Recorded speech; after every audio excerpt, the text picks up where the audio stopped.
en la obra realizadora de crear el templo de nosotros para que Él oficie, sino también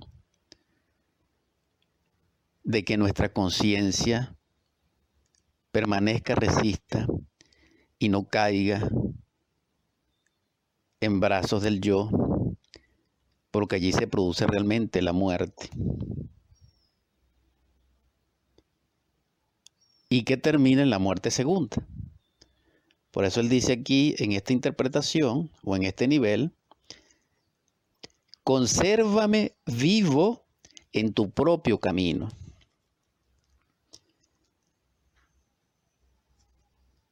Versículo 38. Realiza para con tu siervo tu dicho, que propende al temor de ti.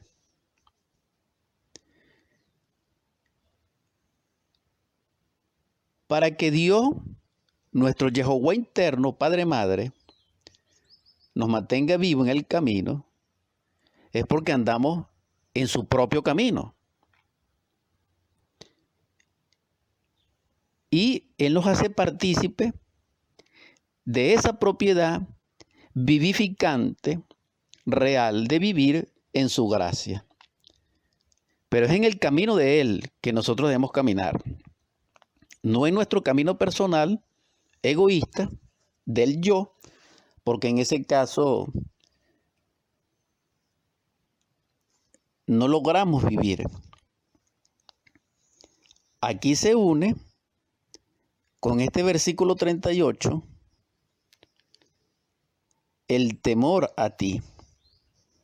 Solamente nos mantenemos en el camino solar, crístico, jehovístico, liberador, iluminador, budístico, es cuando realmente amamos a Dios dentro de nosotros, o amamos al ser dentro de nosotros, que está descrito aquí como el temor a Dios. Porque sinceramente, independientemente de que lo que cada quien piense, conceptúo de que a Dios se le ama y al amársele se le respeta y se le teme. Pero a Dios no se le debe temer, porque el temor en sí es un agregado psicológico.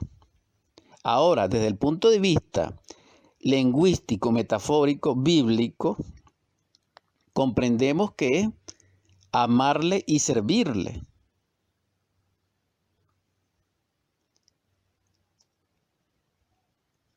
En ese caso, en esa dirección,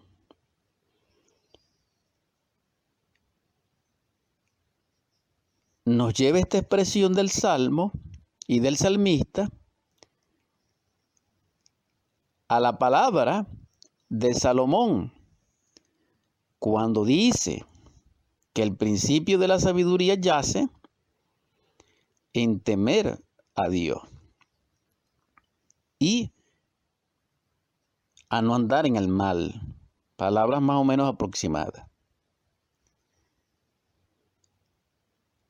En esa concordancia extraordinaria y maravillosa, ¿cómo podríamos amar a Dios? Es decir, metafóricamente temerle, inconsciente.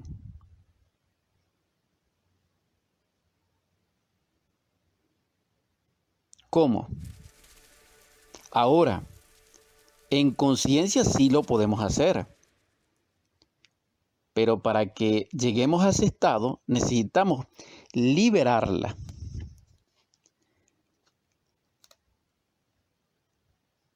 Aquí es necesario comprender que el yo del miedo es un obstáculo para lograr incluso el principio al trabajo liberador. Las primeras pruebas reales y verdaderas, crísticas, consisten en enfrentar al miedo. Es decir, lo que se conoce como las pruebas del guardián del umbral.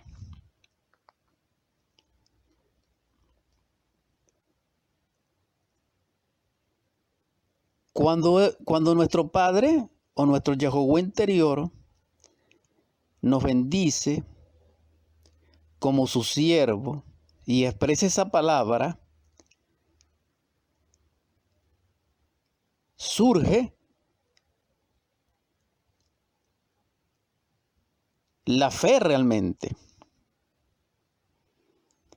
Entonces en este versículo nuevamente surge la fe, pero ya una fe establecida, ya una fe operante en todo su funcionalismo dentro de la mente interior.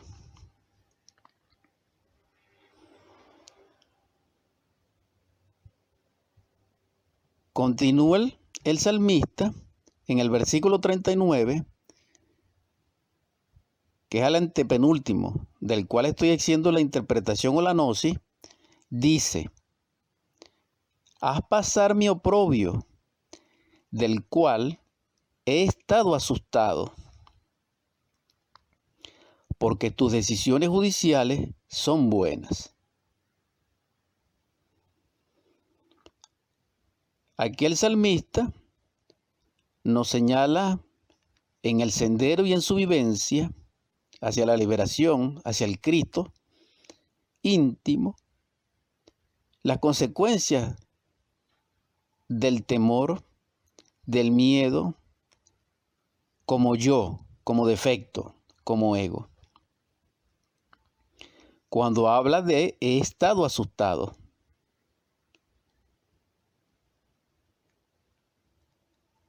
Haz pasar a mi oprobio. Es decir, perdóname, porque fallé. Porque dentro de mí está quien falla, que es el yo. Pero quien te rinde culto no es el yo, sino que es una parte de ti dentro de mí que no comete oprobio. Y esto es algo aquí psicológico extraordinario que se necesita entendimiento, porque plantea la pluralidad del ego. Es decir, quien clama en este caso es la conciencia del iniciado. Y quien comete oprobio es el yo que está dentro del iniciado, que lo hace y lo conduce al error. Y eso lo habla categóricamente Pablo cuando plantea que él, no queriendo hacer mal, lo hace. Palabras aproximadas. Y donde él habla del aguijón del pecado. Pero ciertamente él aquí también da esperanza, porque cuando hay arrepentimiento, la conciencia se expresa y pide perdón por el error que cometió y dice: haz pasar mi oprobio, y del cual estoy asustado por las consecuencias que devienen del error, que es el dolor. En esta estadía de este compartir de la gnosis del Salmo 119, en su subcapítulo G, que es la letra hebrea que compone el nombre de Yehová, como lo dije al principio, y que es el arcano 5 de los misterios arcaicos. En ese verso 39,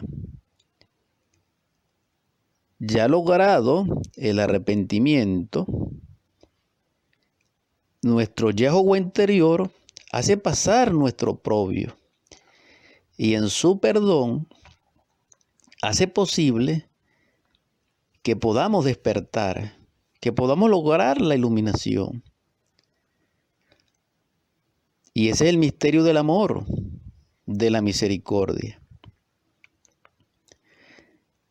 Allí encontramos un enlace maravilloso o una correspondencia extraordinaria con el Pistis Sofía en el arrepentimiento de Sofía.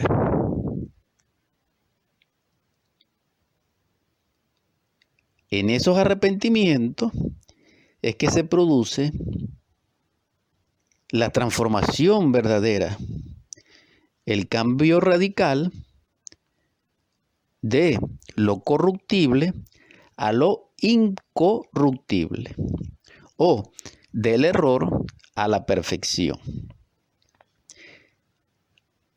Termina este Salmo 119 en este subcapítulo, repito, con el verso 40, y dice: mira, he ansiado tus órdenes, en tu justicia consérvame vivo. Entonces, la clave de la vida plena,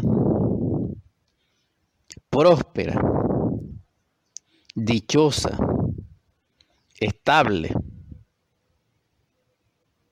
es que Dios, la divinidad, nuestro divino Jehová o Elohim interior, en su justicia lo haga posible cuando obramos en ello. Es decir, cuando nuestra vida sea la vida vivida de nuestro propio ser como prototipo de perfección humana y de emanación de Dios, por justicia y en misericordia del Logos, nuestra vida está conectada a la fuente de la vida primaria y permanecemos vivos, inmortales, puros. Es maravilloso comprender los misterios del Arcano 5 que se relacionan con este subcapítulo titulado G en el Salmo 19, del cual estamos presentando un nivel de exégesis, de hermenéutica o de interpretación a la luz de la gnosis, para que podamos exhortarle a reflexionar sobre esos aspectos en nuestra vida. Todo se sintetiza en el amor. Y el amor es obrar, y el obrar es andar, caminar en el sendero solar que es nuestra vida. Y que es un tránsito de vuelta de regreso hacia nuestro Padre. Porque tarde o temprano llegará la hora de que tengamos que enfrentarnos a Él, es decir, mirar su rostro. Y la pregunta es, ¿llegaremos desnudos? ¿Llegaremos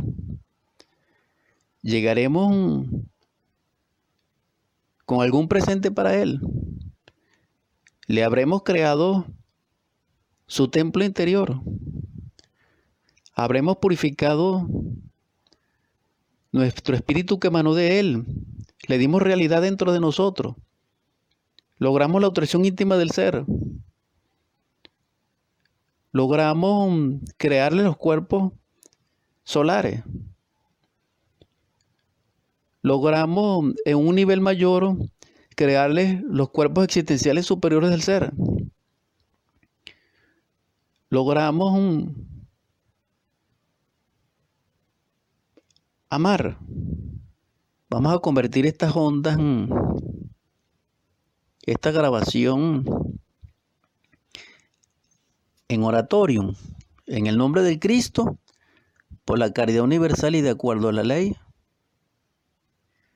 Te suplico, Logos divino, que doquiera haya enfermedad, lechos de dolor, afligidos. Derrame sobre ellos tu espíritu de vida, de sanación, para tu gloria. Perdónanos, Señor. También te suplico que en los hogares donde reine el hambre, la desolación, la miseria, la carestía, derrame sobre ellos tu espíritu de abundancia, de prosperidad y de riqueza. Gloria, Señor, por tu amor, por proveernos.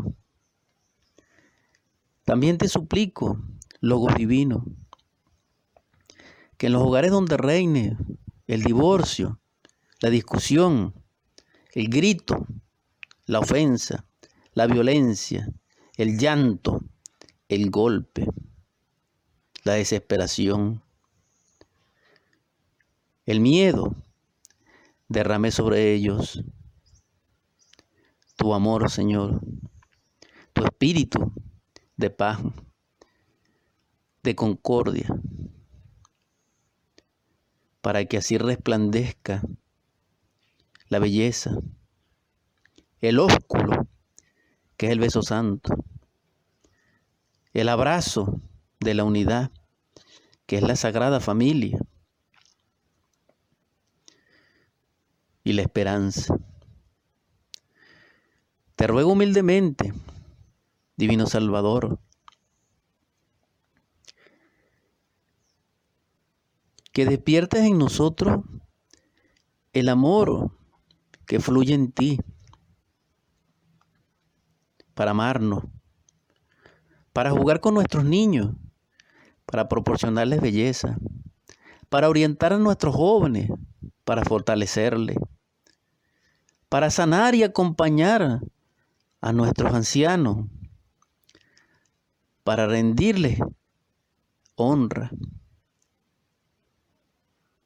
Señor, haz el milagro de hacernos humanos y te suplico que todo corazón roto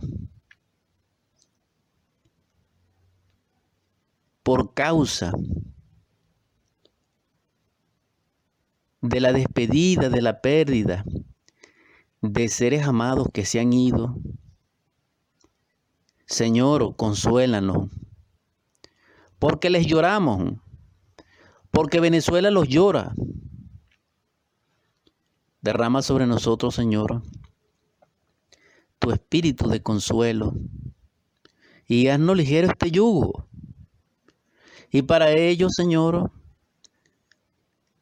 que tu bendición le prospere, les proporcione libertad, salud, protección, de acuerdo a la ley y por la caridad universal.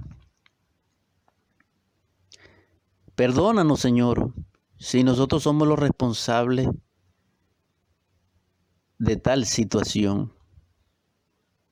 Y perdona a aquel que lo es. Sin tu perdón y sin tu gracia, estamos perdidos. Haznos vencer sobre el yo, sobre el error, sobre el dolor. Por último te pido, Señor, que en tu gracia infinita y por el bien de la gran causa y de la humanidad doliente, derrama tu espíritu de amor, de paz y de sabiduría en el corazón de nuestros príncipes. Amén, amén, amén.